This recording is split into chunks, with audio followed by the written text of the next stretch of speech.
quand tu regardes ton chien dormir roulé en boule, creuser le sol avant de se coucher, ou aboyer sans raison apparente, tu ne t'en rends peut-être pas compte. Mais tu observes encore l'écho d'un loup. Sous sa douceur et ses yeux attendrissants, ton compagnon garde en lui des instincts qui viennent de très loin, hérités d'une époque où l'homme et le loup ne se regardaient pas encore dans les yeux, mais se craignaient. L'histoire du chien commence avec celle du loup. Il y a environ 15 000 ans, peut-être plus, certains loups se sont rapprochés des campements humains, attirés par la chaleur du feu et les restes de nourriture. Les plus calmes, les plus curieux, ont été tolérés, puis acceptés. Et petit à petit, le lien s'est tissé. Mais même après des milliers d'années de domestication, une part sauvage est restée en eux.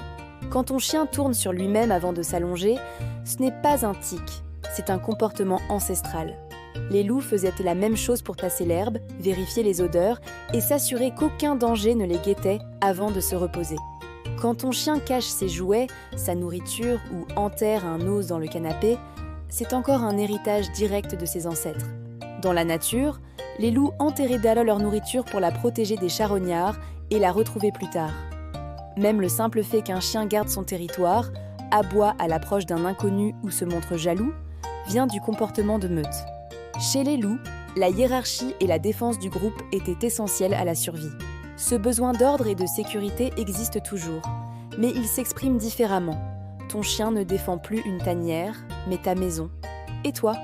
Certains comportements qu'Agon juge inutiles ou s'étranges prennent tout leur sens quand on pense au loup. Le chien qui suit ton regard, qui observe ton humeur, qui comprend ton ton de voix. C'est le résultat d'une évolution millénaire, où le loup a appris à lire les signes des siens pour survivre. Aujourd'hui, cette capacité est devenue une sensibilité émotionnelle incroyable. Ton chien te comprend souvent mieux que tu ne le crois. Et quand il se montre méfiant envers certains bruits, certaines odeurs ou certains environnements, ce n'est pas de la peur, c'est de la vigilance héritée. Le loup ne dort jamais complètement. Il reste toujours sur ses gardes, prêt à protéger les siens. Ton chien a gardé ce réflexe, même s'il dort sur un coussin moelleux. Mais il y a aussi quelque chose de plus profond. Chez le loup, le lien social est zéro vital. Une meute fonctionne sur la confiance, la loyauté, la solidarité. Ce besoin d'appartenance, ton chien le ressent encore. Pour lui, ta famille est sa meute. C'est pourquoi il cherche toujours à être près de toi, à savoir où tu es, à te suivre d'une pièce à l'autre.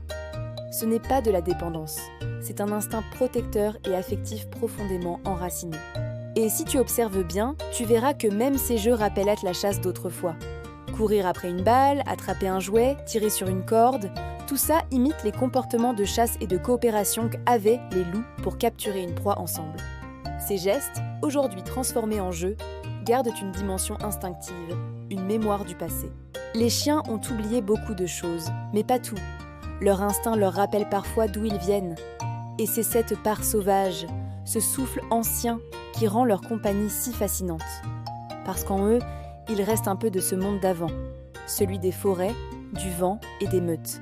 Nos chiens ne sont plus des loups, mais ils portent encore leur histoire dans chaque battement de cœur, dans chaque geste, dans chaque regard tourné vers nous. Et c'est peut-être ça, le vrai miracle, la nature a gardé en eux un souvenir du sauvage, pour mieux nous rappeler d'où vient notre plus vieil ami.